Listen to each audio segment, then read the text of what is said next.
Hey, what's going on? Welcome to another podcast. It's been quite a while, but I've had this one recorded for like 6 months, I think now. I recorded it in the summer of 2017, and I just didn't want to release it until I knew I was going to be back into this full swing and putting out more content and stuff. So I hung on to this one, but it's with a man I met here in the Yukon. His name is Dan, and he's a carpenter. So I hired him to build this entranceway behind me. We call it an Arctic entrance here in the Yukon.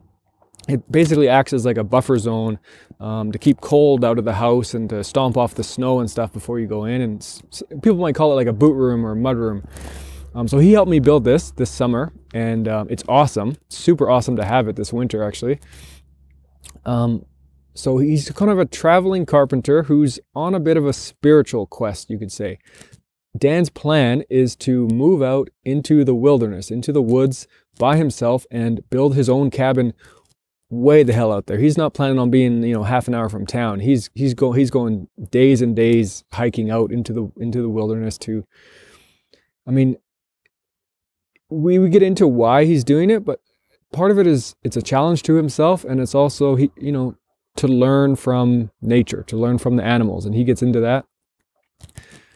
So just big thanks to Dan for talking to me. We just sat down in my dining room at the end of the last day of work.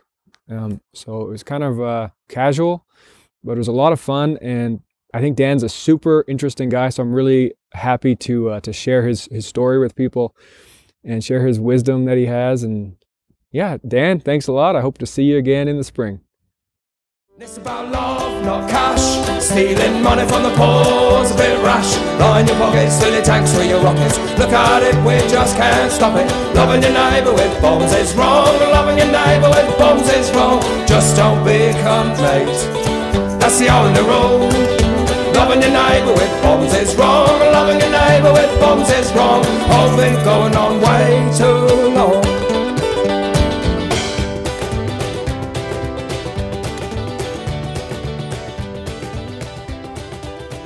My plan is to head up north, head into the backcountry for a while, and the reason being is my personal life within the system or society has come to a juncture where now I want to find a new experience, and it's like I say, it's a spiritual trek.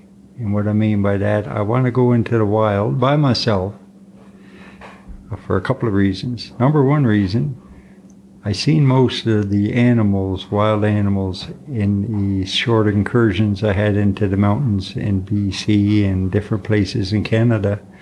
But now I want to know how they think in their own habitat without any interference from man.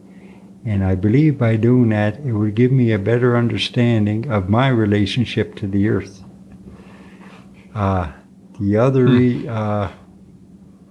second reason is I'm a human. I have many weaknesses.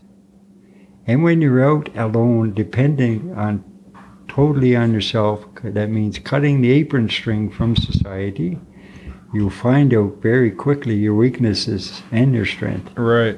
And so that would help me grow, physically, mentally, and spiritually. Yeah, I remember hearing you talking about that it's like a test, a bit of a testing ground for yourself. For myself. Right. Yeah, it's sort of like a growth, a personal growth time. A little challenge to yourself. Yeah, kind of thing. Yeah, to understand myself. Now, what I'm going to do is, I'm not just going to get up and jump off the bus in Dawson City, walk into the bush. Yeah. I'm going to do proper prep, because as same as society has many rules we live by, and things go smoothly when we follow most of the rules. Same in the wild. There's many rules out there, and we have to follow the rules. Here's the difference between society's rules and the rules of the wild, is that when you're in the wild, if you don't follow the rules, the consequences could be devastating personally. Yeah, right. It's not messing around. Society's rules are sort of made up by all of us, as we go, and they're just sort of they're not enforced by the actual, whatever you want to call it. Yeah, and the power. Yeah, and there's in society's rule, there's a few gray areas, eh? Right. But in the wild, that's it. Right. If you make a mistake, you pay dearly. Eh? And it's clear when you do make a mistake. So it's like there's no deluding yourself about if you did the right thing or not. Because there's a consequence that's pretty clear. And right there. So Whereas society, it's hard. It's hard to know if you're doing the right thing. We have a lot of rules that aren't necessarily good or for people's benefit, right? And I believe that there's some rules set up in society so everybody can live in relative harmony. There's some other rules in society that are set up for the few, the 1%ers we call them. Right. So they control and manipulate the rest of the population for their own personal greed and gain. Eh? So now that I've been through that, I lived that. Right. I found many beautiful things that happen in the system. But I found this is disheartening to me when I see so few cause so much pain to so many. For their own selfish greed. Right. Eh? And the illusionary pursuit of power, because there's no such thing as power over other people. We're all equal. The only difference between any one of us is the path that we travel by the circumstances we're put in. Right. And I say this in context too, because even though we know there's many problems and it's a growing thing in society, and we must grow together, and we must be all inclusive for it to work out properly, that we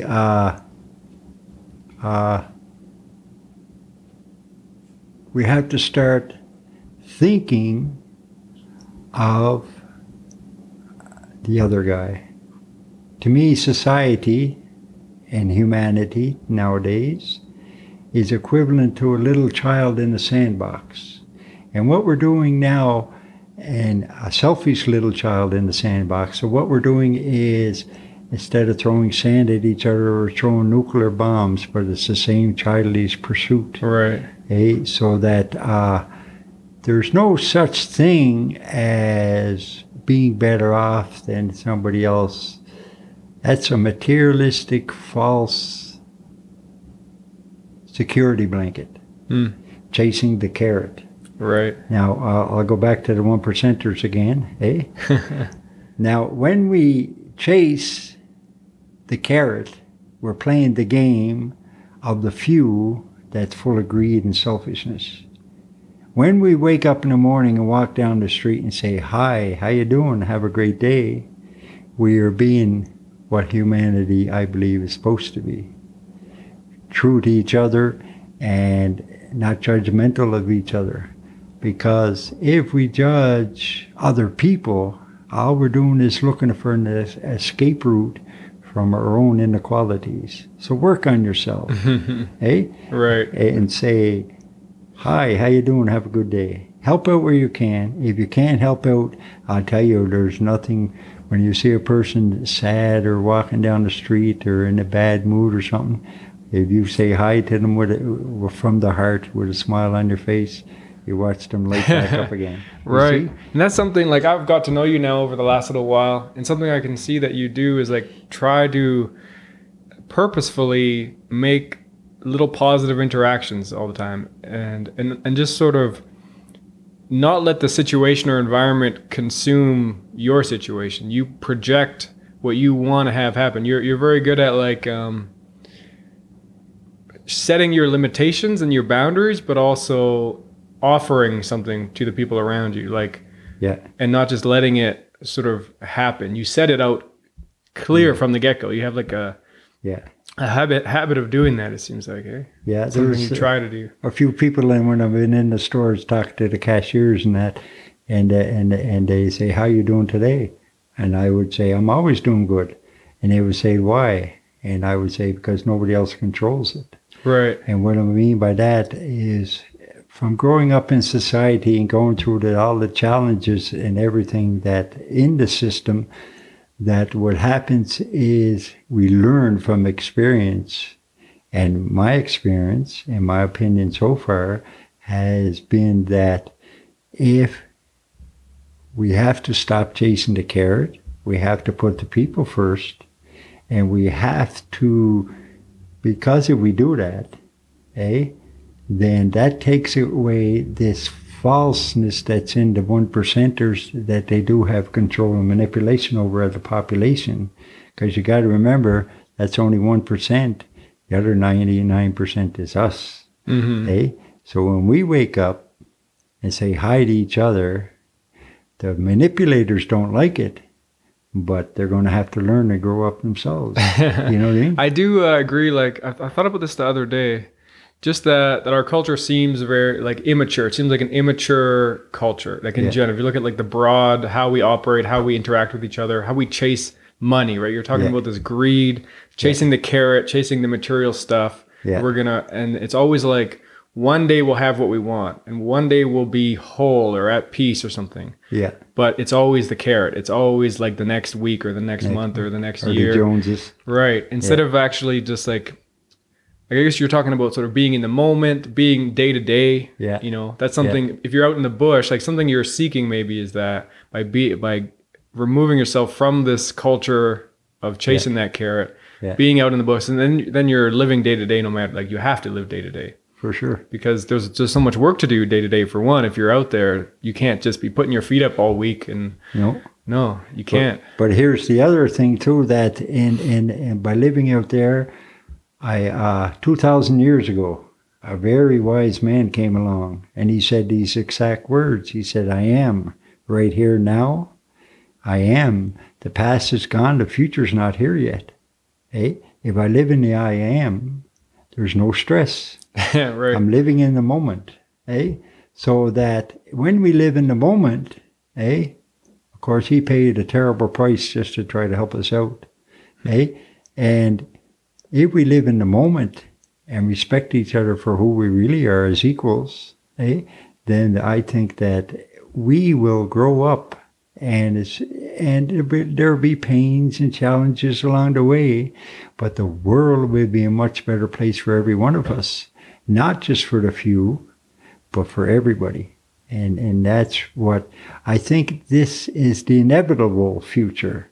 It's just up to us how long it takes us. You're right. We're going in that direction no matter what. Just maturing, right? Some people mature faster than others and whatnot. And it seems like some people say it may come down, like you have to, I don't know about heal, but people have to come to these realizations in themselves first. Like people have to get to a point of recognizing all of these concepts, like forgiveness and, maybe money not being the top of their food chain, which people are individually sort of swaying toward now. Like people are really into a lot of these old things that are coming back, like urban farming, creating our own food, having control over our own things. People are getting really into like just being out in the bush more and that kind of thing. Like people are seeking that. They're seeking that individually. And then as more people do that, it becomes the culture. Those kind of ideas. Becomes the norm. I'll tell you a little secret. Well, it's not a secret. When I was a child, when I was growing up, there was no such thing as organic, because everything was organic.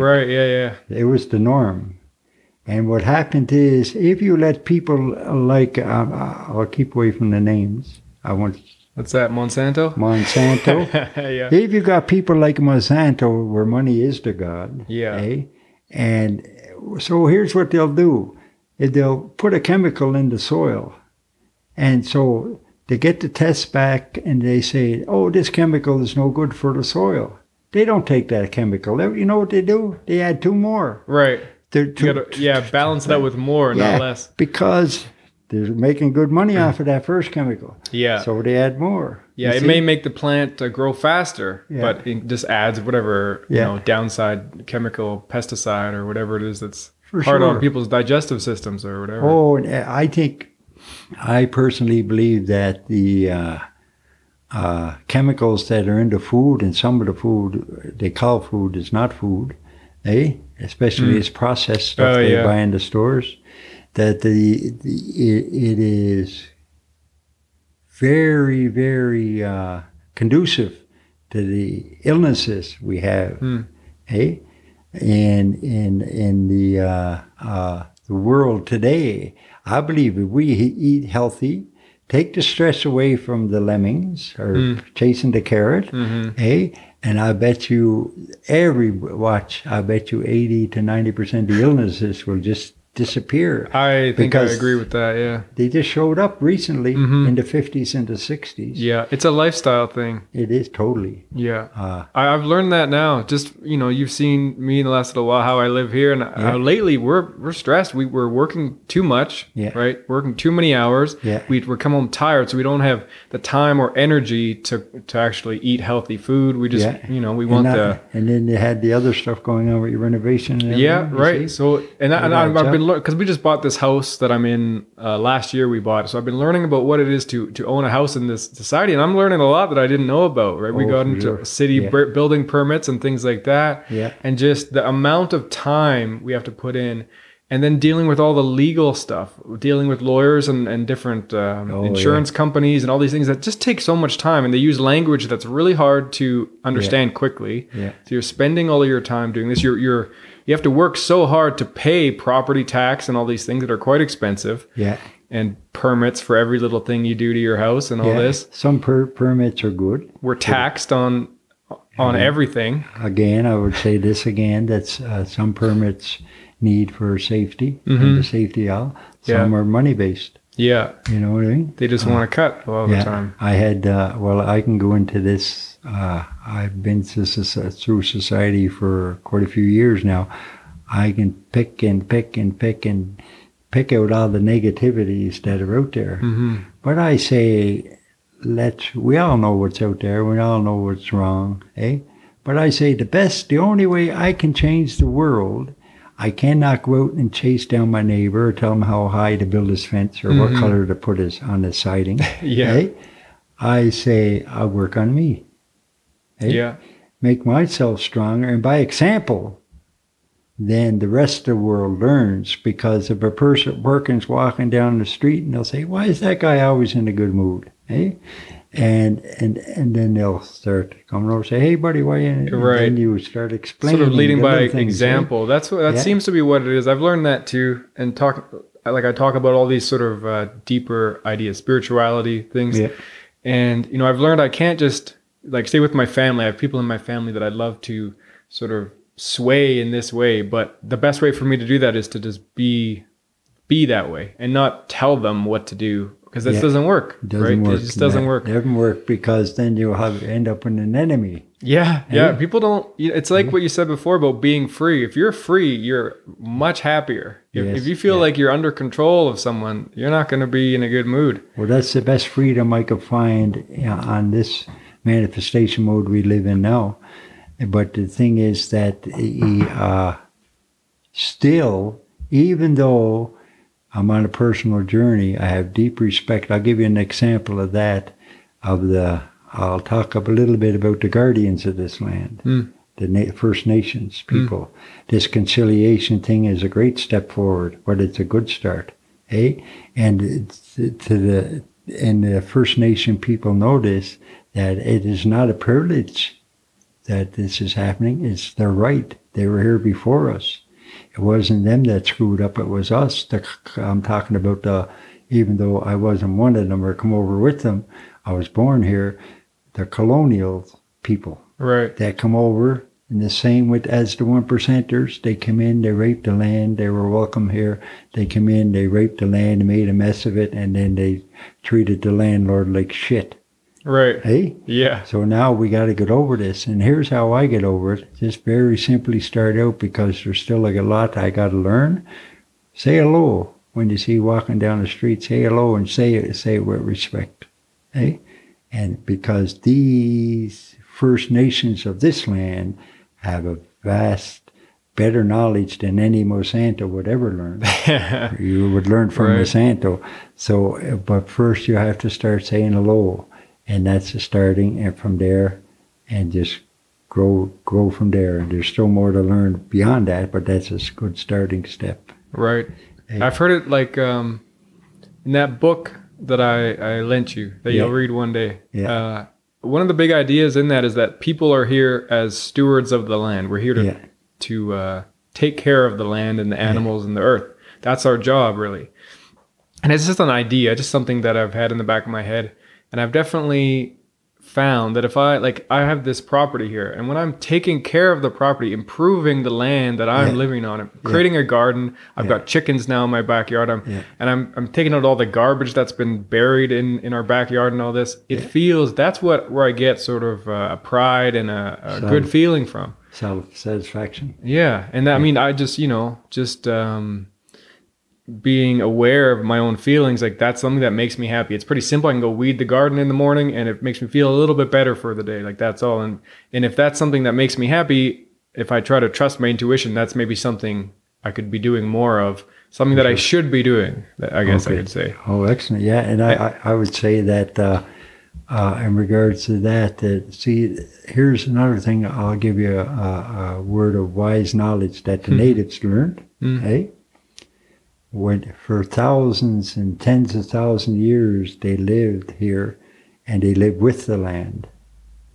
And then the colonials, is that what they call them? Anyway, they come white over. Folk. White folk come over and lived off the land. And there's a huge difference. Oh, yeah. So it's about the relationship there. That little difference. Well, you take 10,000 years, there's never been a season without really good fish in the rivers. You know what I mean? Or the trees were all still here. You know what I mean? They just took what they needed for survival, and they said thank you to the land, and they live with it. Right. Okay? And I mean, that simple thing there is excellent. Right. That little idea, that's something because we spent some time together the last few weeks, I've noticed that's something, you're aware of that sort of, you call it like a karmic kind of balance of what you take and what you give. Yeah. And from being around you the last little while, I've just noticed that's something you're aware of. Just that idea that you don't want to take more than you're putting out. Exactly. In general. Yeah, and totally general. And that way, that little thing there also gives a guy inner peace too. So there's many little aspects to it. Not that guilt it. Or whatever. Yeah. So when I say to people, when I go to sleep at night, I want to sleep like a baby. And what I mean by that, there's nothing in my head. Right. I just... Yeah, right, right. I mean? Yeah. And so if I covet, if I hold bad thoughts about my neighbors or the stranger down the street, these are all negative things. You know what the start of death to me is? When you walk down the street and you can't say hello to your brother or your sister, hey, hi, how you doing? Have a good day. And you have negative thoughts about them and because of personal reasons or greed or whatever. Right. This is the start of death. This is the start of the whole ball game of the downward spiral. But if you go down the street and treat each other with respect, that is everybody's right, not just a personal privilege of who says how much money I got. Right, right. Then you'll see that the stress will start going away, because then you'll know we're all connected, you see, so that everybody is equal. There's nobody on this planet any better than anybody else. The only difference between any one of us is the path that we travel by the circumstances we put ourselves in. Right. So if we're going to grow as humanity, let us start by working on ourselves, not working on our neighbor's fence, not working on this, and don't use these excuses even with Santo from our personal growth. Right. Because they can become an excuse, and that's part of their ball game too. Right. Eh? Divide and conquer. Yeah, right. So people are focused way too much on this external thing going on. Work on ourselves. Find that little area in our own, because we all have a different purpose here and a different path to follow. Right. But the basics are the same. Find that little quiet spot where we're looking for, and travel that and follow that still quiet voice we have inside. We call it instinct. And follow it, and just follow the dream, and don't worry about the guy on the TV or the guy that's behind the tourist booth telling, oh no, don't do that, don't do that. They told me, one buddy said to me, he said, when you go to the bush, what about the bears? Right. I said, don't worry, buddy, I won't bother the bears. Yeah.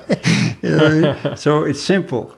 Find your weaknesses, grow. There's pain in growth. Every time we grow new teeth, we have pain. There's going to be little pain, but the joy afterwards is the maturity, spiritually, physically, and mentally. So there is the thing. Keep it simple. Now they say they got this feminism and chauvinism and all this and all that. I guess quite a simple answer in my mind for that. It's just a little rhyme we used to say when we were kids. The pendulum swings to and fro, but to the middle we all must go. Hey? So find that middle ground, find that inner peace, grow yourself, and then live in the world by example. Right. Hey? Well, that's what I'm trying to do, like talking about balance. That's something that's been on my mind the last little while, last few months. I've been talking about this idea of the balance between order and chaos, and how I've been, in the last few months, I've been really feeling like I've been on the side of chaos. My life has been chaotic. My house hasn't been clean in a long time. We haven't been eating well. Kitchen's messy. We're just in and out quickly. We're always out doing stuff, working too much, all this, not sleeping enough, all this stuff. But I have a plan. It's not like I'm just lost in chaos. I know that I'm in this to get to a point of peace. And I'm actually excited about cleaning my house more than I ever have been in my life, right? I'm actually excited for that point of creating that balance between the order and the chaos, and working less, spending less money so I don't need to work as much, and just scaling it down to find that balance, find that peace of mind. Because I've realized this, like in myself, my own physical health hasn't been as good, and it's because I don't have the time. I'm so stressed, and it seems like that's it works in favor of, say, these 1% people to keep, if the population, the greater population's kept busy, kept stressed, kept low on money, so they're always on that hamster wheel, right? Yeah, exactly. We can't focus on you can't focus on greater ideas or personal health when you're just on the wheel. You can't. There's no peace. There's no peace, right? Here's how I think of that in life in general. And it concerns what you're just talking about, is that now this growth that you're doing and the satisfaction you get later. Well, here's how I think of life. Life is like a box, and you see the edge of the box.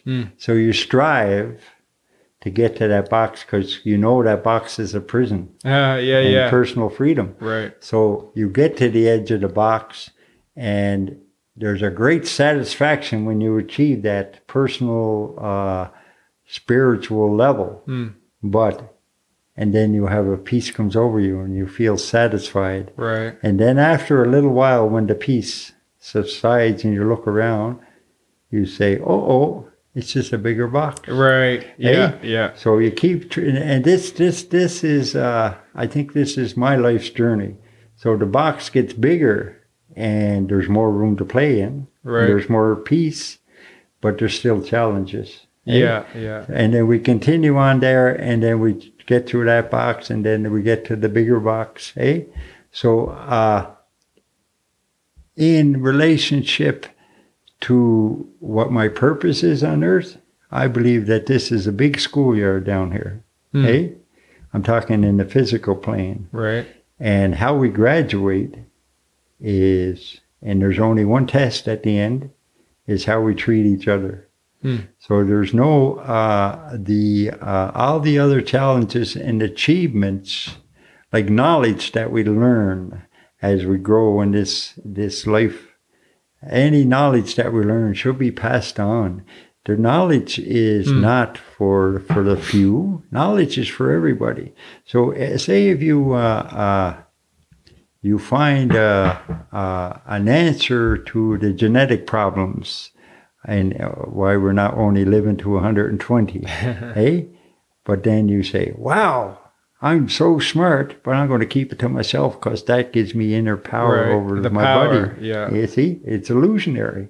Hey, there's no such thing as power. Now, I've heard that said before, but I'd like to talk about what you mean by that, how there's no such thing as power, because you can pick really small examples of power, right? So people do have power that other people don't.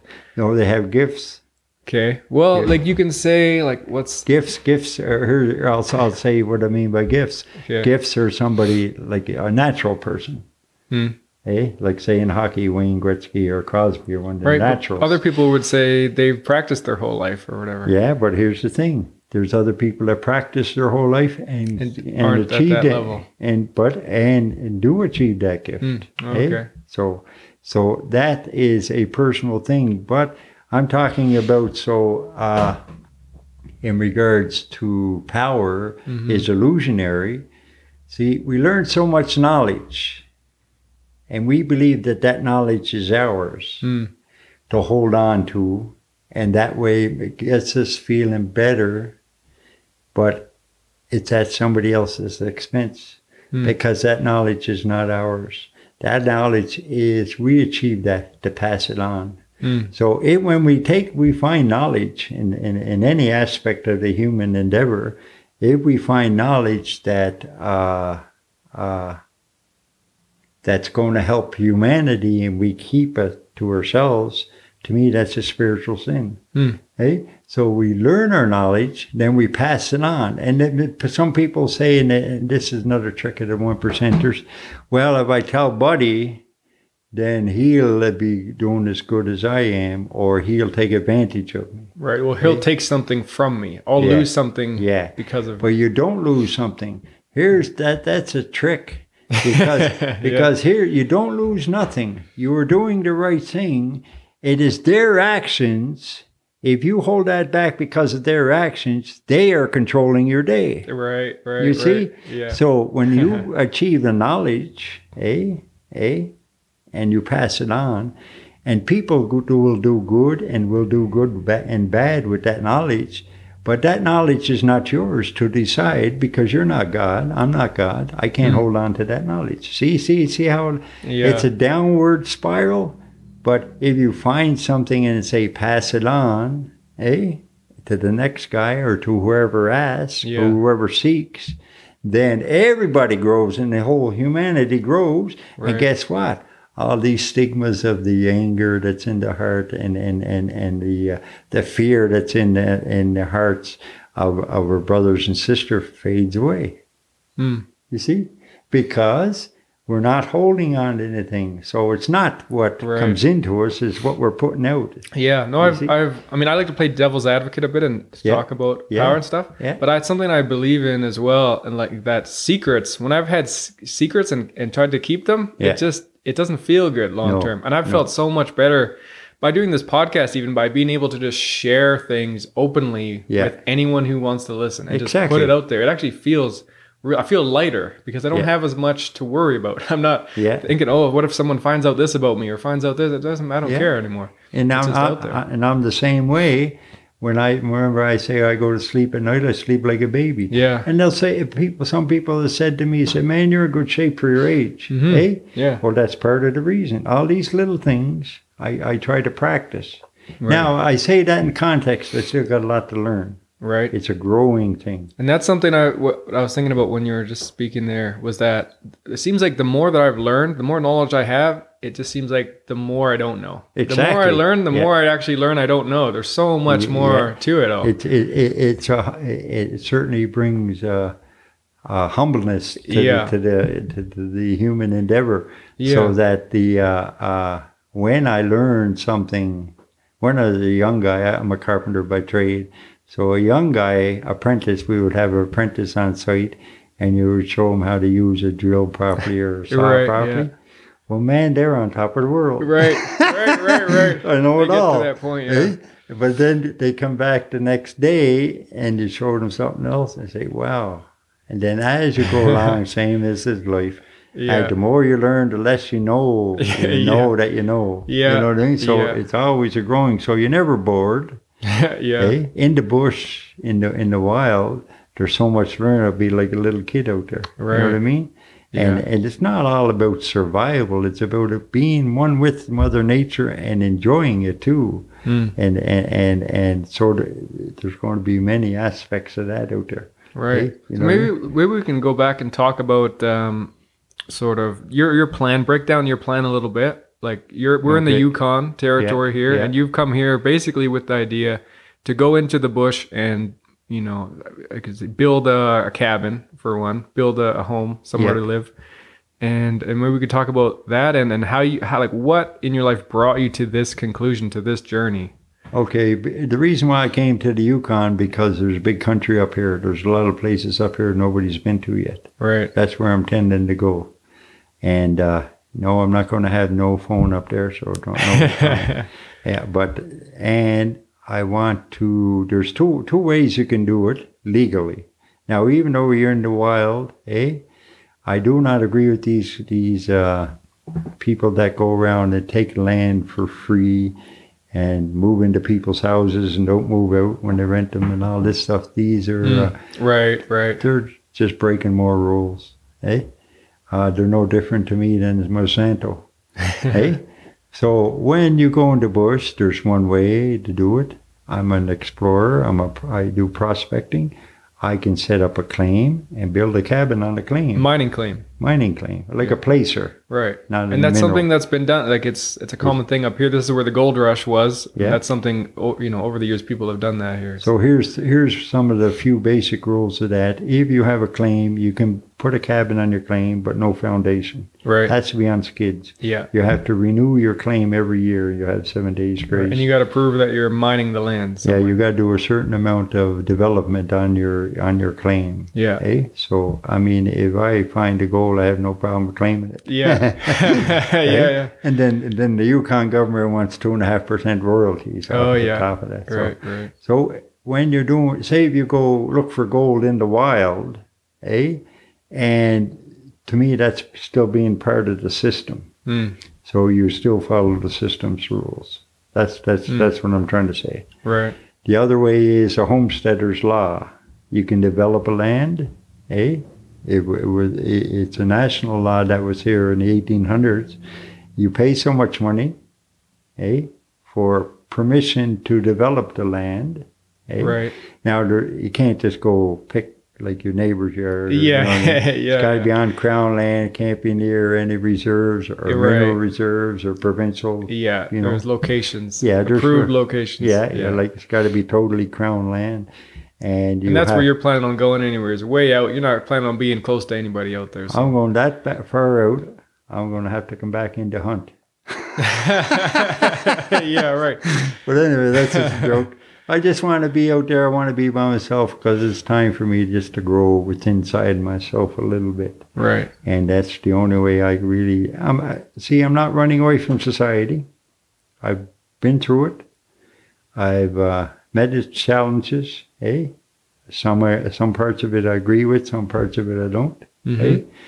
I'm just going to a new aspect of my journey. That's it.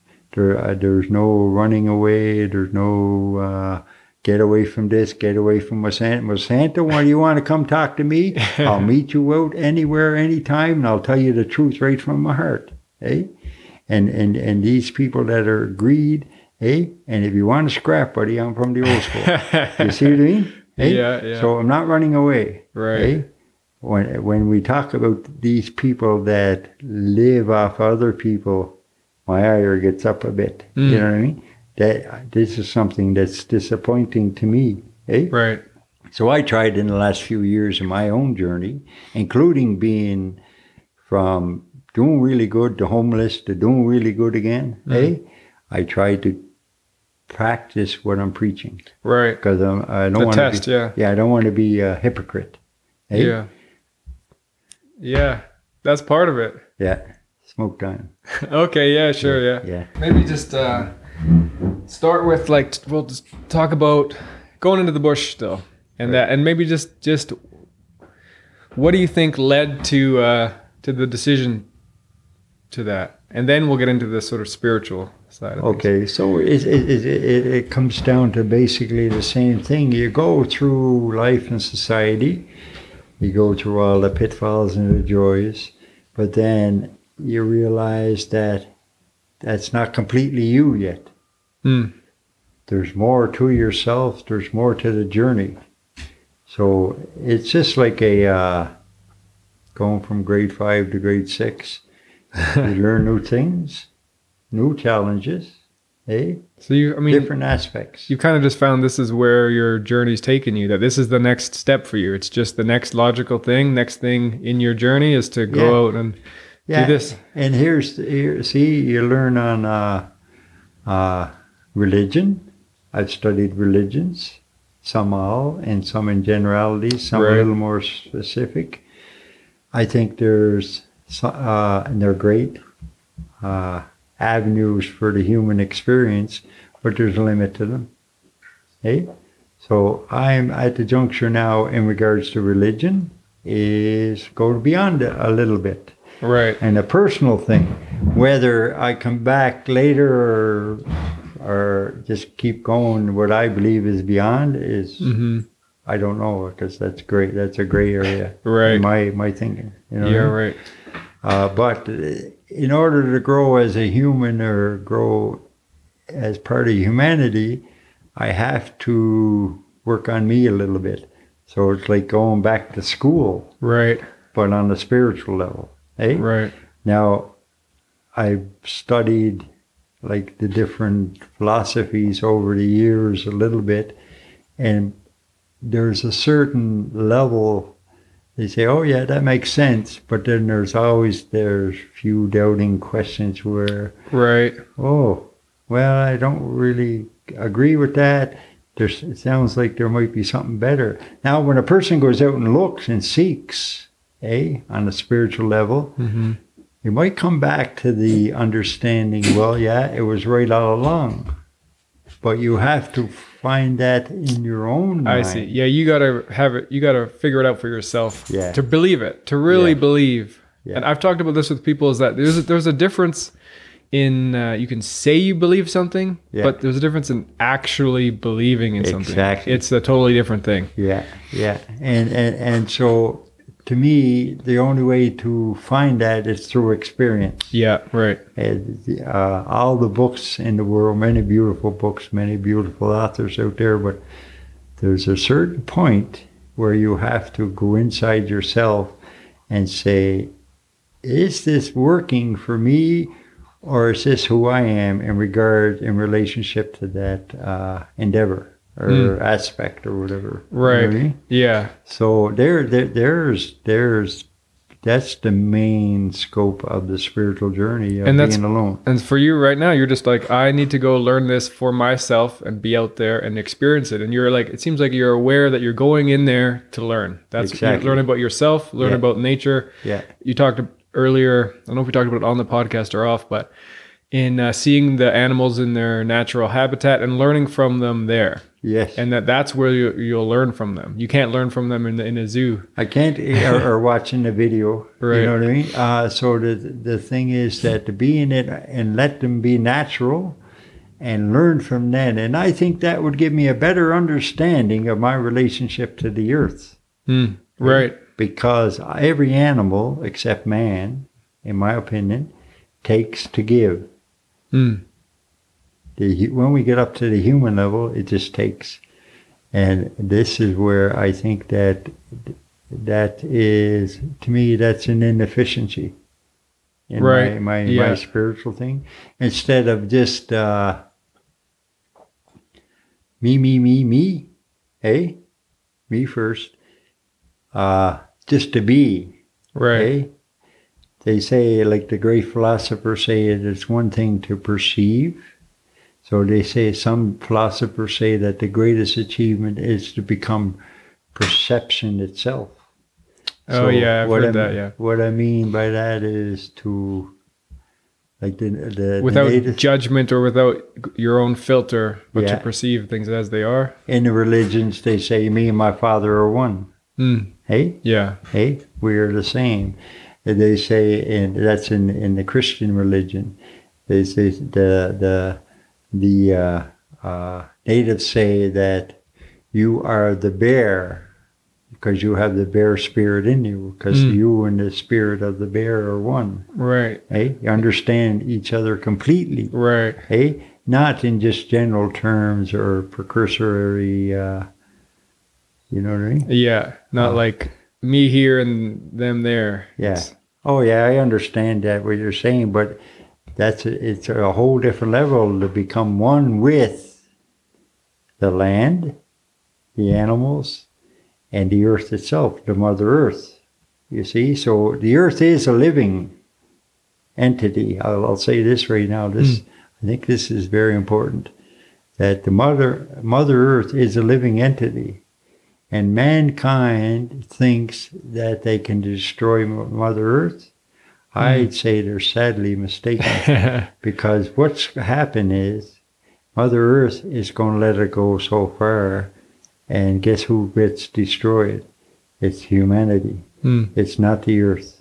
The earth was put together by whom or what, I don't know, by an intellect and a thing or being far beyond our scope of thinking. Hey? Yeah. So and it'll be here long after us, it seems. It will. And we can keep raping the land, and we can keep doing this and trying to fix the fish. Hey? But you can't do that either. Hey? Yeah. Hey? Anyway, and Mother Nature got us beat on every turn. Yeah. Hey? And so they say, they're going to take away the rainforest, and they're going to destroy the earth. No, they're not. They're not going to destroy the earth. They're going to destroy us. Yeah, that's right. Well, I've learned too, like just learning little bits about how nature works and how all the weather patterns are all connected and things like that. And up here in the Yukon, you can tell, you can see things are very, like if say the warm Chinook wind comes up from the south, you feel that warm wind and how it changes everything up here. Yeah. Or if I think we were talking about this, where if it's warm and then the temperature changes to get cold, strong winds will come in as that temperature changes and things like that, and how it's all connected. So if humans start having, and people talk about global warming, that's like a very political term right now. So I don't really want to talk in those terms, but just if people have a greater presence on the environment that's going to connect to the rest of the world, there's no secluding little say mining operations from the rest of the environment. It's all connected, and if we it is take a lot of resources and things, the earth is going to find a way to balance that out somehow. And if that means removing us, then that's what it's going to take. Like Mother Nature will do that too. Yeah. And she and here's another trick that I hope we don't continue to fall into. Well, this guy over here, he's got a mess in his property, so I might as well just join the club. Hey, we got to stop being lemmings. Right. Hey? And the buck stops here in regards to the environment, our future, our future growth, our future survival. It doesn't stop with Monsanto. It doesn't stop with some guy in Ottawa. It goes to each and every one of us, that if we each and every one of us do our own part, then we're going to have a beautiful planet again. And guess what? Mother Nature, Mother Earth is so resilient that all we have to do is she's just waiting for us to grow up a little bit, and stop eating like little children and start treating the earth with respect, each other with respect. And then she'll just say, okay, they're finally finished all their bullshit. Now I can put everything back where it was. Right. You see? And it will come back, but it's going to take we're going to have to go, all these climate changes and everything, we're going to have to go through it because we created it. And here's the reason why I put it simply that we created it. If you throw a rock in a pond, the ripples go everywhere. So we got to remember as a humanity that one of the biggest lessons I learned in my journey was I revolve around this planet. This planet does not revolve around me. That's what I mean by growing up spiritually. Right. Recognizing that. Yeah. And once we recognize it, then it comes natural to find the proper solutions. So first, Right. let's get rid of the childish, the greed, the selfishness, me. So let's talk about that the idea of there's learning and growing spiritually, and that idea. And I'll just and to talk about drugs a bit, because we meant to touch on Yeah. drugs at some point. And I Yeah. could just start by saying that a lot of the subjects and things that you're talking about, and you're someone who you're not big into drugs. You don't do a lot of drugs, No. hardly at all. But I've talked to many people and experienced myself that some of these psychedelic drugs, things like mushrooms and this ayahuasca, they've led people to at least get on this path, like to this spiritual path, and to like recognize some of these things, Right. and start working on some of these things. And it's not like it's not easy, and it's not super clear all the time, but people, it's like goes in hand with people trying yoga and trying these different different methods to get to this spiritual awareness, to raise this awareness. Yeah. And I think that, and that's part of the human growth thing, that the testing in new areas Right. and outside sources, which I refer to as drugs, we call drugs. But we're going to come to a point when again, this is another growth thing, and it's coming in the future, and it's inevitable too, that we're going to realize that we don't need drugs to achieve this spiritual awareness that we seek. And we find that when we do, and now I'll say this in context, I'm not putting down anybody that's on their little trip out there or with the ayahuasca or whatever they're doing. That's fine. God bless you and good luck. Hopefully you do it safely and without any complications. But we're going to get to a point in our journey where we know we're not going to need the drugs to achieve that spiritual awareness. And when we do that, and it's everybody has that ability to do that on the planet. Not a few people that use it for their power. Then when they find a little glimpse of the spiritual world, that they can use it for power to hold over other people. This to me is, you're making a spiritual sin by doing that. That's what I said earlier, when knowledge is not to be held. Knowledge is for everybody. It is not something that for personal manipulation over other people. So in regards to the drugs, I've achieved spiritual awareness totally without it. And here's how I did it. It was quite simple. I got quiet inside. I turned off this false security blanket we live in, and the light enveloped me. Right. So I didn't really seek. I just turned stuff off. Yeah. No, that's really interesting for different reasons. One is like, say with like psilocybin mushrooms, like magic mushrooms, what they found actually from studying the brain when people are under the influences, and one of the things it seems to do is because you think you're taking a drug and it's adding, but what they found, and I can't remember if it's like the frontal lobe, but it's whatever area is kind of your day-to-day little like I gotta do this and I gotta do this. When you take this mushroom, it actually turns that part of the brain off. And just allows the other parts that you don't like, it allows the language center to talk to their emotional center, and just connects different parts of your mind that aren't normally talking. And usually you got that little frontal area just running the show, and that's your day-to-day blah, blah, blah, blah, blah kind of operating system. So in regards to drugs in general, to achieve spiritual awareness, what you're getting is, in my opinion, it's like ivory soap, 99 and 44, 100%. But there's always a bit of cloud there. And that's why when people, if they perceive the future, the past or whatever, or what another person is thinking, that they inevitably get it wrong because of the cloudiness, because what you're doing is clouding a part of your spiritual awareness from using an outside source, because all we need is what is inside us. And I'll give you another example of that. I'll talk a little bit about the pineal gland. Now, the pineal gland is supposed to be the spiritual center of the one of the seven. spiritual centers of the body. And every day we go in all these cities and towns, and they all got this fluoride in the water, eh? Well, here's scientifically proven that fluoride calcifies the pineal gland. Now, if I wanted to manipulate somebody, but I didn't want them to know the truth, I would stick a little bit of fluoride in their drinking water and let them dummy down themselves.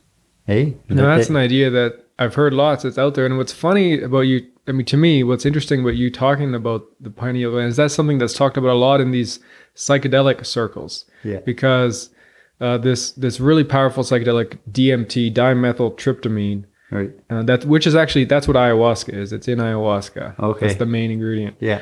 That's produced by the pineal gland. Right. And so people, because like they make that connection, and then people who are into these psychedelic experiences and these spiritual things are also really into the pineal gland and researching about that and the calcification of that. There you go. You hit the nail on the head. Yeah. You see? And you can produce that DMT without, because exactly. it's natural to the body. Yeah, and it's always going to the outside source that I think is we have it already in our body. Right. We don't need to get down the outside. All we got to do is find the inner peace and quietness, or not peace, but quietness inside, and we could activate it at will. And now, what I was going to mention before about you saying that same thing is something I've been really interested in trying one day is a sensory deprivation tank, isolation tank. I've never tried it, but I've talked to people about it.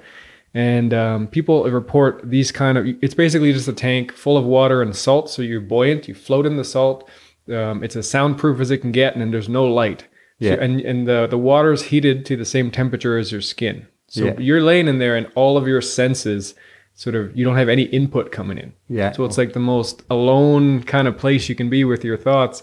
And people report by being in this environment that they sort of start to have visions and sort of things come out if they're in there long enough and they're practiced in it. It's like a meditation kind of thing. That's the exact same thing I'm talking about without the container. By turning off the false security blanket and getting quiet inside. So what happens is you go down on a trip, you become very, very aware of everything. And you go from being aware of the surroundings in the environment you're in to how a blade of grass is made up, and it becomes very huge to you. But then you go beyond it, and then when you get beyond that, and the people can do it without all this outside stuff, just by down, down, down, quiet, quiet, quiet, Right. And then all of a sudden, even silence becomes loud to you. Then you know you're at the threshold of the spiritual awareness. So when the silence gets loud, and you'll say, how can I get rid of this silence? Because it is an interference. Because it's a man-made thing, that when you go beyond that, everything then you're part of everything. You become one with it all, and then you can see what you want to see. And it's just like a huge tape recorder. But you got to remember, when you get into this world, or this awareness, that there's no time. There's no such thing as time. Time is a human construct. So you're moving beyond time. They say time travel. Well, you travel beyond time. Right. And you become one. And this was the yogis, the Zen traditions, all the Buddhists. This, when they're talking about nirvana or spiritual enlightenment, this is the level they're talking about. And what they're talking about is can be achieved not by a few gifted, but by everybody on this planet. In the future, you'll see that. Everybody will see that. Everybody has that gift. Just open it up, start her off. And if you don't achieve it once, just go so far, come back, go so far and back. You don't need that little apron string. Just say, some people say, oh, I was up there and I had this silver cord took me back to my body. You don't need the silver cord It's only there for our own security. We put it there because we don't know what's out there. But I'll let you in a little secret. Before you were here, you were out there. Right. So you're not going to a new place. You're going back home. Right. This is just a schoolyard. Right. Getting to those states that, for me, I've experienced sort of, I don't know what you call it, but heightened states of awareness and these things. It's always the feeling of remembering or deja vu, like, oh, I've been here before, or like it's like it's something familiar, very familiar. Yeah. This feeling. It's not like something scary, like, oh, what is this? I've never felt this before. It's like, oh, I remember this. It's been a while. And that's the reason why, because you have been there before. You see. So this is just an aspect of our journey, the soul's journey, and the growth, that we go through to learn. We graduate how we treat each other. If we treat each other greatly, with the respect that each and every one of us deserves as a right, then we grow, we graduate. Whoop-de-doo, big deal. It is a big deal, but it's very simple. Isn't the message simple? The only time any of these messages get complicated, when I throw me into it. Me. Remember me. Right. Just say, hi, how you doing? Have a good day. So get back to the drugs. So the drugs are an aspect that we go through and achieve. Some people achieve spiritual awareness through the use of drugs, But I'd say it's only 99%. And I think too, like for me with that, let's say I could just say, like for me, my use of mushrooms were helpful for me. And that mushrooms contain psilocybin, which on a molecular level is the same as that DMT. It's like the same stuff, basically. Same kind of stuff your gland produces. But I haven't used that in about 2 years now. And for me, I found it very useful when I was in a state of sort of crossroads, when I didn't exactly know the next step I should take, and I was trying to figure out my path, and they were helpful in just sort of steering me in a direction. And now I feel like lately, I know the work ahead of me. Like I know the work to be done right now, and so there's no need for me to go seeking a bunch of these states of mind, because I know the work already. Until I've finished the work ahead of me, I don't need to go seeking these things. But I think for people who are feeling like lost or don't know, these psychedelics can be really useful in shifting a perspective and like finding and helping at least get a sense of that that spiritual awakened feeling, that heightened feeling. Yeah, just like I agree with you there, and on one aspect of it, just like the apron string when we go into the spirit world. Or the chord. Sometimes people need just a little thing to get started. Once they get started, then they're on their way. And it's the same thing as me doing it quiet. It took me many, many years to get there, where I want to be. And I only achieve it when I'm in the wild by myself. I do not achieve it in society. There's way too many distractions.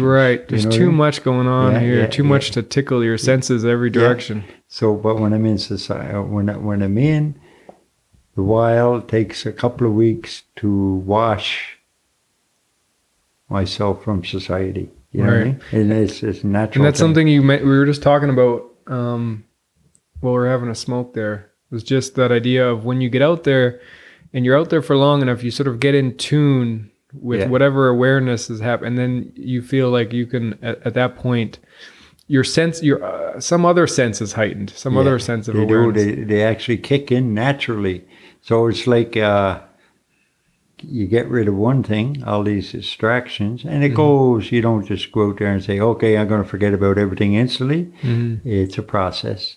Takes me a couple of weeks, But as one aspect of the false security blanket leaves, another aspect of truth or true reality kicks in. So it's just a replacement of another. There's no challenge. There's no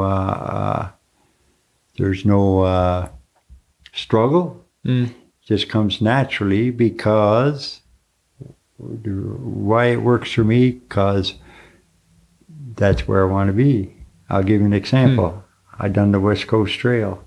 Halfway through at the Suyat Falls, I went up behind the falls. There's a big lake and a little lake up there. I went fishing for 3 or 4 days. And then I come back down on the trail. Had a great time.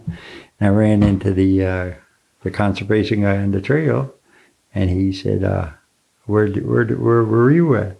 I said, I was up there fishing for a couple of days, enjoying myself.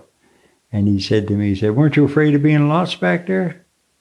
And I looked at him, I said, buddy, you're only lost if you want to be somewhere else. If you're happy where you were, you're not lost. Right. So when I go out to the wild, here's one of the main things I have to do is I have to want to be there. Because if I go out to the wild with society in my heart and the apron string's still on, Right. My mind and the heart is up there, so the wild becomes a strange place to me. Right, You I see? see. Right. So cut the apron string, Right, I see. Be where Jump you are. right in, like. just be where you are. Mother Nature's going to take care of you. Do your homework properly always before you do anything like this, Right. Go out there, prepare it properly, but cut the apron string and be where you are. And you will enjoy it. It's a beautiful world. There's things out there in the wild. There's places that nobody's been.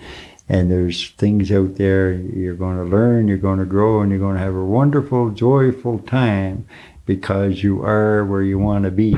Right. And I want to emphasize what you said there, because your plan to go out there isn't you're not just running out there. You have a 3-year plan in mind in place for setting up how you're going to live out there. Oh, there's so much. And you're quite experienced too, like the fact that you've been a carpenter so long, you can build a structure fairly quickly and soundly. Yeah, but there's a lot more to it than that. Yeah. The little things, like I don't even know what grows up there, what I can grow, what I can eat, all these things. And you're very aware that you don't know all these things. So you'll go in there ready to learn and learning before you head out there. Like the whole, as much as I can. You're not rushing into this. It's something to emphasize to people. No, just the first year, I'm just going to go walk around and explore, enjoy myself, do a little fishing, get a little bit used to the land. And then after that, then take it to the next step. But one step at a time. You can't graduate from grade primary. You have to go through grade 1 and 2.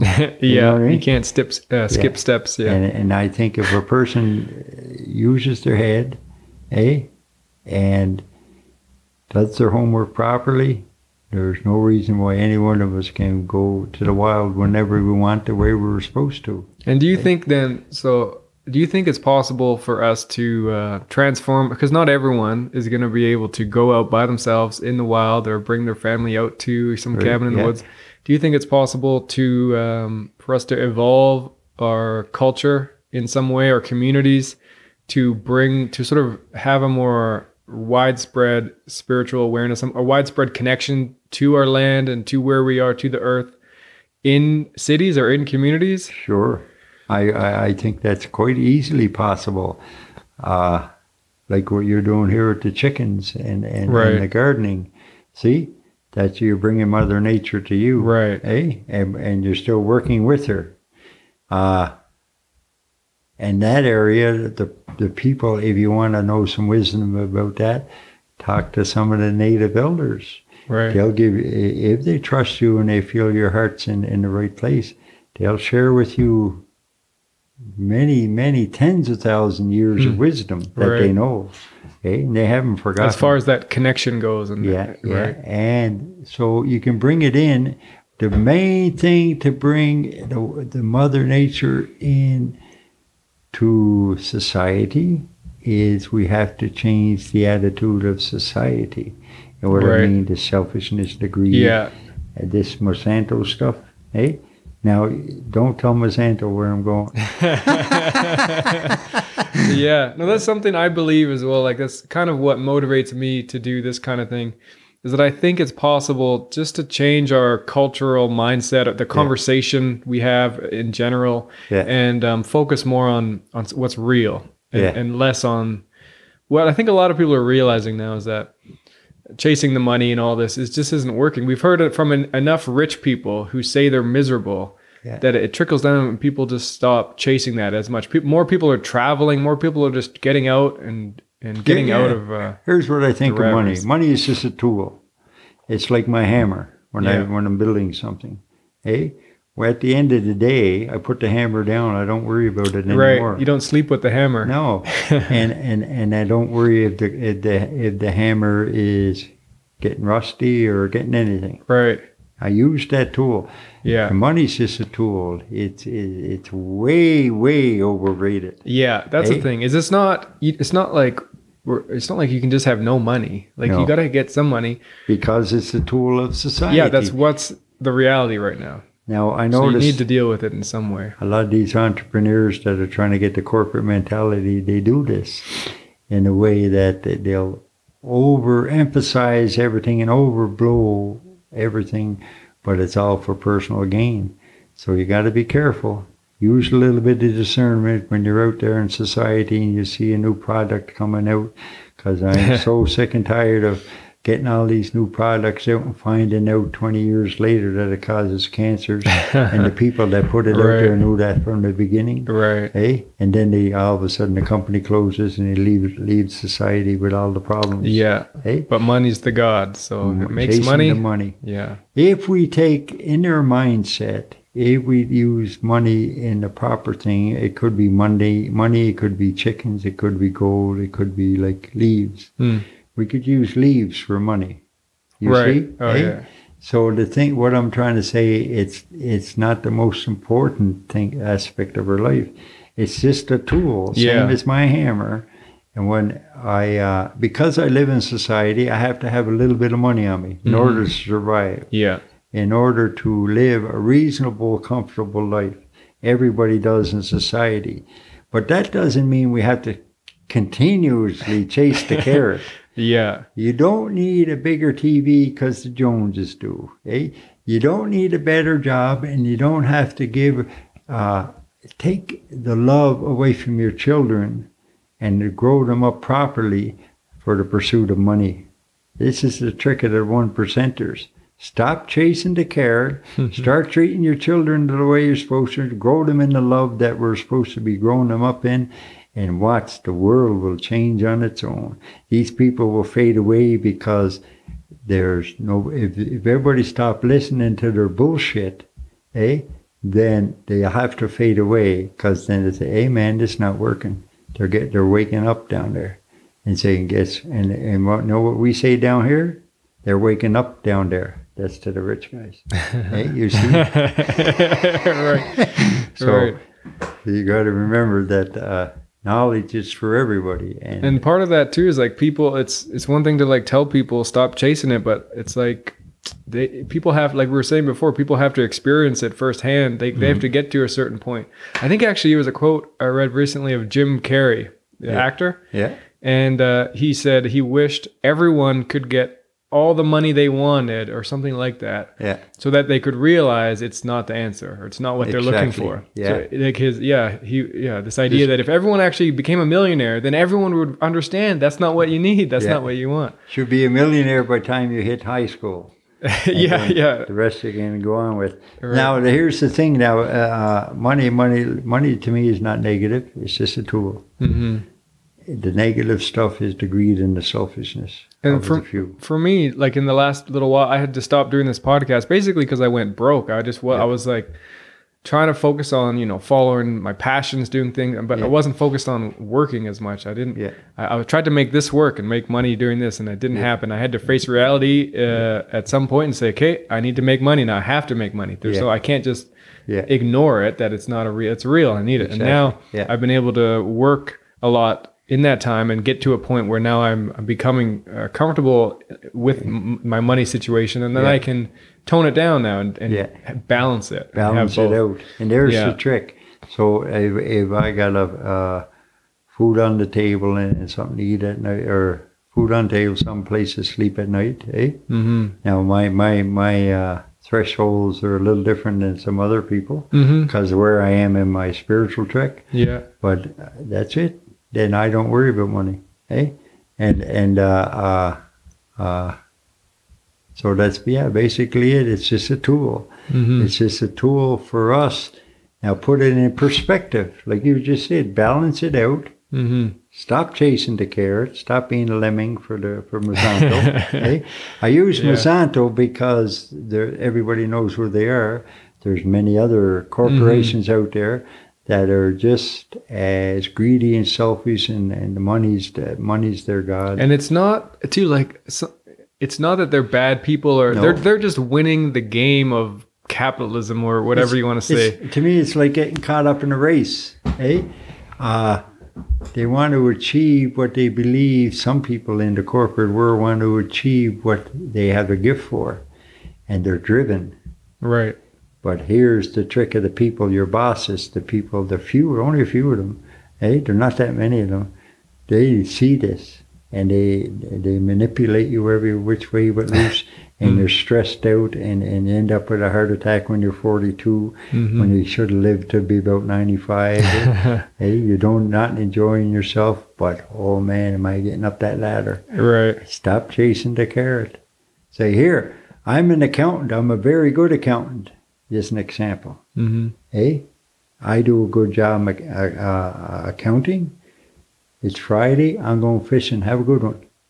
You see? Right. Oh, I got another problem. Well, we'll be back on Monday. I'll see you on Monday. That's the balance, yeah. And that's something I've noticed. You're good at that. Like like I said early on, I think that's something that you purposefully are aware of. Yeah. That you're not going to stretch yourself too thin. You're not going to do anything unsafe. You're not going to do anything that's going to overly stress you out, stress your body, hurt. You're going to set limits and balance your work and your same as you did with your finances. Yeah. And then and the bottom line is you have to have that balance. You cannot keep chasing the carrot. You'll end up stressed and confused and sick physically and mentally.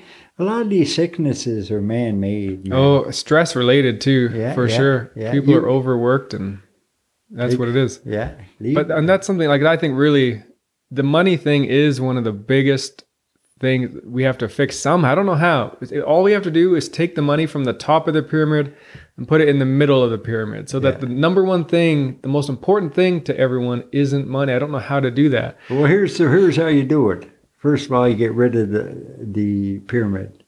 Right. Get rid of it. It's nothing's at the top then, because it's all balanced, I guess. No, I making good money.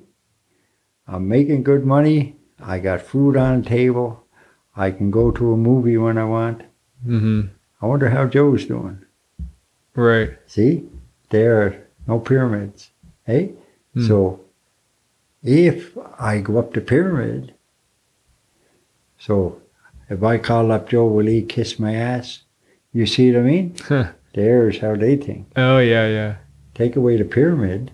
Hey, I'm comfortable. Now how can I help out to my brothers and sisters? Yeah. You see? Now, no pyramid. You see? Right. It stops. As far as priorities. And it spreads out. Right. Like a huge field. Then all of a sudden, well, I don't have to cut down that whole rainforest, see? Because I have everything I need. Right. Now I'm helping my buddies. I don't have to cut down that whole rainforest because there's no more pyramid. So now the rainforest says, thanks. I'll give you more medicines that you need for the little things. And you will eat the trace minerals that I put forward in the soil, and you won't get sick no more. Hey? You see me? See how it works? Simple. To me, it's simple. Well, I've noticed, working, we're living in Whitehorse. Well, you're visiting. Yeah. But, and like you've said before, it's a government town. There's a lot of government money here. I've worked multiple jobs for the government now. Yeah. And, what seems to be at the top, like when I say top of the pyramid, top of the priority list, the government is worried about not being sued. So everything's a liability, and they're just covering their asses. So most of jobs, and I think this goes to a lot of different occupations that people have these days, is most of jobs are paperwork now, because you're just covering your ass at you have to document every breath you take, every step you take anywhere on the work site. You got to document everything. So there's a proof of it. And that's all because of money, really. It's all because people don't want to be sued. They don't want to have to give a bunch of money. They don't want this. Yeah. and insurance stuff and all this. It's the same thing where it has to come to an end, because what happens is, say you have a home, you've paid big money for your home, and you want to enjoy that home. So you say, I want to build an Arctic entry. I like an Arctic entry as warm as I want it. Yeah. But you can't do that in society. Yeah. So here's what I say to that. It gets, because of this falsehood they have, because of the greed of a few, there's only a few, they look for weaknesses in the system so they can sue somebody. Right. And get an easy ride. Right. So here's, you have to get back to a point where a person can come to their own home and enjoy their own personal bubble and their own little space in society freely, as it feels like their home. It's not their home because this and that, because Joe's a manipulating crook. You see, this is where we got a aspect. You talk about that because you've been working on my Arctic entry, this entranceway that I wanted to build outside my house, and we've like gone through this process with the city and realized that they're like they regulate how warm I make this room. Exactly. And it's I live in the north, so it's cold up here. Yeah. But their minimum requirements are quite high. It's kind of it's a bit crazy that they're telling me how much I have to insulate this boot room. Yeah. You know, it's really. And I learned a lot in this process about that, what it is to own a home, and who really owns this property and what it is. That's it. So there's a certain point, even with these condos. Oh man, they have even worse there. We used to call them apartments. You go rent an apartment. Now they call them condos. They're still the same thing, apartments. But now you go, you give them hundreds of thousands of dollars, and they say, oh, you own it, but you can't do this and this. You have to buy a maintenance fee, pay for the month, because we got a contractor coming in taking care of all the maintenance, where you don't have to worry about nothing, just keep giving us your money. So now you paid for something that you think you own, and now you got to pay rent every month. But not only that, everybody gets together and says, you got an ugly wall and paint on your wall. We can't have that here. Oh, what are you doing with that? That flower is the wrong color. Oh, and then eventually what's going to happen to in the future? That guy can't stay here. He got the wrong color hat on. Right. You see about the control and manipulation? It keeps going, Give people their own bubble. Let them work out. If you give a person a little space when they get stressed out over whatever situation is, and they have a little time to go off by themselves in their own little bubble or property or whatever, then they can work it out in their own mind. Go through the stress. Next day or two, they got to figure it out. But when you got everybody just bang, bang, bang, just banging each other's head and telling, and the 1%ers telling everybody, well, you can't do that because watch what your neighbor's doing. Watch what your neighbor's doing. Hey, look, he's drinking 3 beer. He sure only drank 2. Oh, he's drinking the wrong brand. You see what I mean? This control and manipulation of the population's got to stop. We're all equal. We're all equal. And when we become all equal in our own eyes to each other, then we'll grow. You see? And stop treating the people that's been here and know a lot more than a vast majority of all the corporations in this planet, the native nations of this land forgot more than these people know. Because all they know is greed and selfishness. Right. But if you go talk to a native elder, and if you let them go back to their rightful place, which is the guardians of this land, the fish will come back to the stream, the trees, and the pollution will go away, and the climate change will stop. But if we don't, it's at our own peril. I do think it's a sign of, like, when people are, if someone's trying to restrict people's choices and things, it's a sign that they're not looking out for their best interest. I feel like in a lot of ways you have to do some of that, but in a lot of the more freedom you give people, the better, I feel. And that comes back to drugs for me. And we can, and I wanted to mention too that it's not like you smoke. Like I said, we came back from a smoke. Like cigarettes. You do smoke cigarettes. You drink coffee. Yeah. So Good it's not like you're just against all drugs or anything like that. No. And you're also on this subject, like you're for the deregulation of, I think, drugs. I think we've talked about that before, including a lot of other things, like this idea of controlling the population, everything that they do. It's all controlling what we put in our bodies. If you say you can't have that plant and you can't have that, because a lot of these drugs are plants. Yeah, well, here's the reason why. And here's what I believe is the reason why. The reason why the marijuana was illegal, because the government was making more money off it being illegal. Right. Oh, yeah, we have talked about that. The cocaine, Yeah. I won't mention which one, but there was one guy that was in the White House down there. They said he had a nose on him like a vacuum cleaner.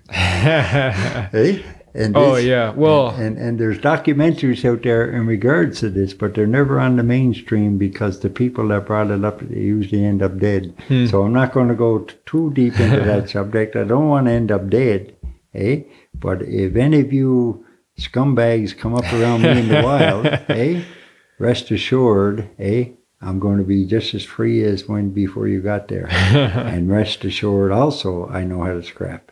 So I learned that from experience too. So you guys stop manipulating everybody else, for your own selfish greed, and start saying hello to people. You have a much better life. Your heart problems will go away, and people won't be bad-mouthing you every time you turn around, But that's the thing with like the people in like whoever has this power. It's always easy to just say them, but I don't know who exactly we're talking about. But like you said, I do think most likely, like, I don't know if it's the CIA or whatever it was the CIA. It was selling these drugs. Mena, Arkansas was the CIA. Were the drugs for arms?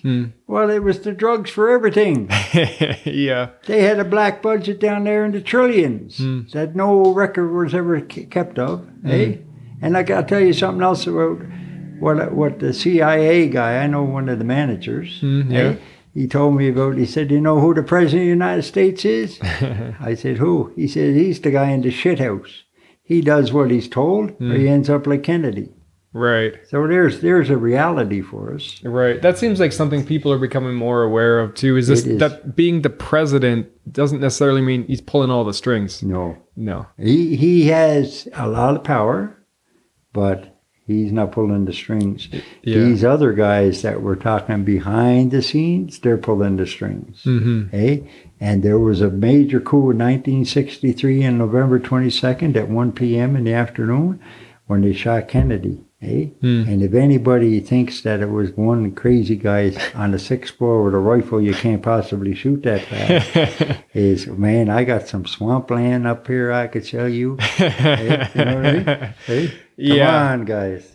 A little bit of reality is sets in. And he had, before he was shot, he had that famous speech too about, I can't remember what it was now, but he was talking about I can't remember. Yeah, go ahead. He was talking about that there is an organization out here. Secret societies. Secret societies.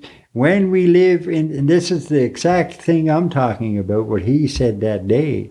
He said, when we let secret societies control what's in the news and control how we think and use it for their own agenda, and there's no possible way for the people to respond. In other words, everybody's being manipulated by a very few and controlled by a very few, their actions. These societies are being set up if a person takes, in generally they look very nice. If you look at the thing, nice green grass, nice houses, everybody's doing good. But you go beyond that level, you can see there's a limit to your freedom and my freedom in society. And this limit stops as we can do what we want, we can say what we want, But if somebody starts listening to us, if we interfere with the bottom line, the ears go up. Right. And same that happened 2,000 years ago or in 1963, our days are numbered. So we have to get to a point at the 99%, get to the point and say, well, perhaps you few assholes, maybe your days are numbered. Right. You see, maybe it's time for the real, instead of just using words, let's use the actions. Maybe it's time, what we were saying for hundreds of years, let the people control the country. Let the people control the world. Well, that's the way it's supposed to be. The governments are supposed to be servants of the people, right? Yeah, but it always works out the other way. Yeah, well, of course, the power. I mean, we were talking about that before. We're talking about ayahuasca and like shamans and how it's pretty hard to run an ayahuasca ceremony and not have power in the equation, because you're the guy leading the ceremony. Yeah, but here's the thing, though. So say if you got 4 of you together, and if you all done ayahuasca together, then no one has the power. You know, I talked to a psychologist or psychiatrist, anyways, a guy who's worked with LSD with people. A shrink. In a therapeutic setting or whatever, right? And his thing was that in order to properly do that with someone, you can't be the therapist and then be the patient, because they're going to just look to you.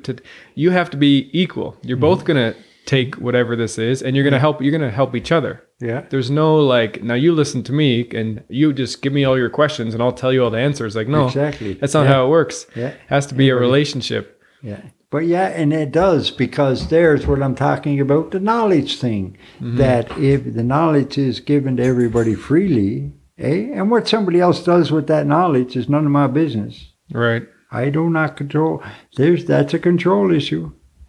I'm controlling what they're doing with their lives. Whether it's positive or negative, I don't have that right. Right. As a human being. And it is sort of we're all equal. It's about like a maturation thing too. Like with talking about our culture being immature, it's like when you have a son, say you have a young child, you have to control some of you can't let them just run across the street. You have to control them to a certain extent for their safety. That's not what I'm talking about. But at a certain point, you have to give up that control. I think that's part of the parenting thing too. Children are a gift so that we may grow them in love. And show them everything we knew,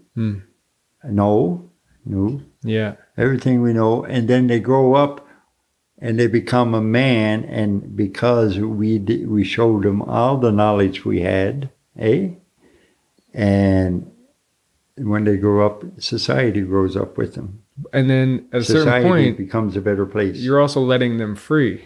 You have to let them free. They're not your child. Right. You've been. Here's what my personal opinion. Children we do not own children. Children are a gift, so that we may show our love to the world through growing them in a positive way. So we don't own them. We control their actions when they're younger until the apron string gets cut a little bit more each year. Yeah. Some mature faster than others, but that's it. If anybody thinks they own the child, well, why don't you save all that trouble and just go and get yourself one of them little rubber dolls? You can hang it in your picture window. You don't own the child. They're humanity that grows. That's your future. That's our future, humanity future. I don't own the child, but I have the responsibility and the joy and the purpose and the gift to grow them in love and show them the right way. And so in that respect, if you don't follow that when you're raising a child, but you feel like you control this child, they're a reflection of you and they need to do what you say and on this line, you're probably going to end up with some problems down the road. You're going to end up with a very rebellious child, I imagine. You would. And not only that, you're going to, you ever hear the old saying, the son overcomes the dad? Well, as we become parents, we're still human. We have our weaknesses. So the child grows up and watches and listens, and he sees your weaknesses. He knows them because he's living with you 24/7. Right. Yeah. When he grows up, he tries not to pass that negativity or them weaknesses onto his child. Right. You see, that's what I mean. Yeah, I see. But once you reach a certain level, there's certain things you can teach a child, There's certain things a child has to learn on his own. Yeah. And if you try to teach a child the things that he has to learn on his own, then you're going to have more problems. He's gonna push away from that more. He won't learn those as quick. He's not learning nothing. Well, I think it's in this way I feel that you can extrapolate to how our culture is, and that our government is like the way too overprotective, over strict father or whatever. Yeah. Trying to control people too much, trying and not letting us sort of mature as a culture, not letting us grow. In regards to the government, there's a few things going on behind the scenes, as we're probably all aware of. And what's happening is the manipulation is going on behind the scenes, where, you know, these guys retire and end up with a cabin out in the bush that they can never afford on their salary, you know what I mean? A boat and this and that, right. and this and that. There's evil people out there, you know what I mean? And they know all the back doors. You'd think that Monsanto, one of the biggest chemical companies in the world, got where they were just from coming out in the public and say, oh, here's a nice product. No, they're spending millions and millions in the seats of power in all of our countries. Yeah. And we have to get back. And here's how we defeat that attitude, is by giving the government back to the people. The people run the show. So if you're going to sell your banking system out, like they did in the 70s here with the Banking Act, then you should have a plebiscite. Not do it on July 1st, just before everybody goes on vacation. So a bunch of crooks. Have a plebiscite. Let the country decide. You work for the country. I'm talking to the government. But what's the problem? For me, what comes up as the problem in that is that people in mass are easily manipulated. Yeah, well, here's the thing. I think, in honesty, I find that intellectually society is growing too, and more and more people are becoming aware today than they did in the 50s. They're not so much lemmings anymore. The manipulation is still there, but at the end of the day, when you got to vote, I got to vote. Say on do we want the setup like they did with the reserve in the states. What do you call that? The Federal Reserve? Federal Reserve, They took it away from the people. Oh, yeah, so I see. Yeah, right. On a thing like that, there should be a plebiscite or a vote for the whole country, because it affects everybody for generations to come. Right. So in a true democratic society, everybody should have a vote.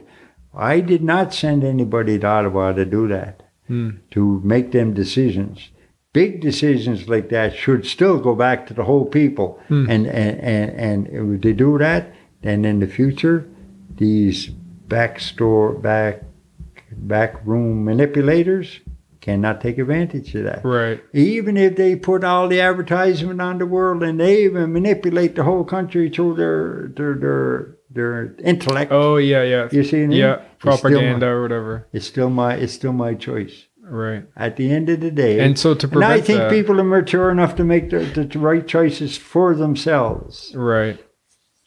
See, when we say that, they can manipulate and that, I think I give more credit to the people as an average. When push comes to shove, 99.9% of the time, and the people make the right choice. Except when they're voting. If free information is out there, if people can actually see the right information and they have access to all that. But it's also hard. Like, we need some leaders, because not everyone can do research on every issue. So not everyone's going to be well informed. And you have to have a leader who will say, here's the issue, guys. Here's what we're doing. Here's what we think that should be done. What do you guys think? But here's the whole issue, not just a part of it. But here's the issue with this banking system. I'm not going to get into that now, but I know about the one in Canada too. So about how the banks got in through the back door. In the 70s, and this Justin Trudeau, his dad was premier then. Yeah. And it was done all through the back doors. And now we're still paying the price for it. Right. But anyway, and same as the Federal Reserve in the States. Hey? Yeah. They did it on an island. They made the decision on an island. Yeah. And then they passed it in just before everybody was going on vacation. There was hardly anybody even in the Senate or Congress. And they passed it with all their buddies in there. Right. Everybody's laughing all the way. These bankers are controlling stuff because we're giving them the money. Mm-hmm. I'll give you one little example, and then I'm just about ready to call it a day. Okay, yeah. I'll give you an example about the banking system. So you say, if I open a bank, and I want to lend you $20, I should have $20 in the bank to lend you, right? Oh, yeah. That's not how it works. No. Yeah. You got now, it started out 2 to 1, 5 to 1. Now it is up to, I think, $30 to 1. So if I have $1 in the bank, I can lend you 30. Right. But I don't have 30, but you're going to pay me back 35. Right, yeah. You see, so with that $1 investment, from lobbying the federal government, I can become a multi-trillionaire, and you're paying for everything because all I'm lending you is a promise. Yeah. You know, I'm not lending you no money. Yeah, that's it. Well, now, especially because today people don't really you don't have real money. You're not like paying for things. It's ones and zeros on a computer. You're just paying with cards and all this stuff most of the time. Yeah. Your bank account's just numbers. So they can just put all the numbers they want in there and then you have the money. Well, here's the thing, and that's exactly what they're doing. Even with these cards, it's even worse. Because credit is, You get, so now they're lending, you're giving you credit for money that they don't have to begin with, And they're giving you a credit card, but now instead of you paying them back, say if you borrow $1, paying them back $1.50, now you're paying them back $8-9 for that $1. You see, so now all they're doing is taking the money off for us, taking the money off the working man, taking the money off the people. They never had no money to begin with, They never had no money to start with, Right. They went to Ottawa, they bought somebody a Cadillac or stereo or whatever they bought them in Ottawa. They went in the back doors, everything became secrets, and the people that opened their mouth got shot in the back of the head. Through the 50s and 60s, not only in the 70s, not only in the United States, but in Canada too, and in Europe too. Yeah. Because the bankers, like the guy said from the Chase Manhattan Bank, one of the biggest in the States, he said, you can put whoever you want in office, just give me the money. We're happy. Yeah. You see? Right. And I mean, that's the big crash, the big financial crash that happened not that long ago. That was all because of mortgages and banks and credits. It was a pump and dump. Yeah. And then the people bailed out the banks. Well, you know what they do, the bankers? Here's what they do. You know what a pump and dump is? What's that? They come in, they used to do it with companies, the bankers. They would come in and they would pump up I see. The stock of a company, sell it, and then everything would fall. Right. There was nothing. And they just make a bunch of money like that. They're making billions. Now they're going beyond companies. Now they're doing it with countries. Right. And they did it in 2008. They did it in 29. It's the exact same system. They pumped everybody up. Yes, buddy, buy a house. Here's the money. Here's the money. There was no money to begin with. It's all paper. Yeah. It was all paper. There was nothing there. Yeah. So here's what the banker said. Well, they said, well, this year we should make 5.2 billion, but they only made 4.2. So they don't say we only made 4.2. They say, we lost a billion. We lost $1 billion. They didn't lose nothing. Yeah, they still made money. So they go to the government and say, give us some more of that tax dollar because we lost $1 billion. They didn't lose no money. Right. And they just go sit in their yachts and have a good time. Say, let them go ahead. And that's so, talking about this is depressing in a way because you're like, well, I can't compete with these millionaire, billionaire bankers. What am I going to do? But the solution seems like what we were talking about before is just stop worrying about the money. Stop worrying about that. It's okay. Stop chasing the carrot. They're chasing something that's going to bring them misery. It's not going to bring them happiness. If we as society stop chasing the carrot, then what's going to happen is they're going to collapse. Yeah. And what they'll do, they'll fight and they'll scream and all the way to the bank, I guess is a good way, but they'll try to start another world war. They'll do every trick in the book. Hey, they'll try it, and they'll have terrorism. They will even have aliens coming in on these little saucers attacking us. Whatever they can do, they can hold on to the money. Yeah. But once we get through that little bit of pain, there would be a little bit of pain because the system is all designed on falsehoods. Once you get that through a little pain, wake up to a brand new world where everybody can enjoy the fruits of the land and the fish of the sea and say hello to each other. You see? Hey? That's it. Yeah. And that to me concludes my interview. Yeah. I'm getting a sore. I appreciate it. Hey, thanks for talking with me, Dan. That was a good one.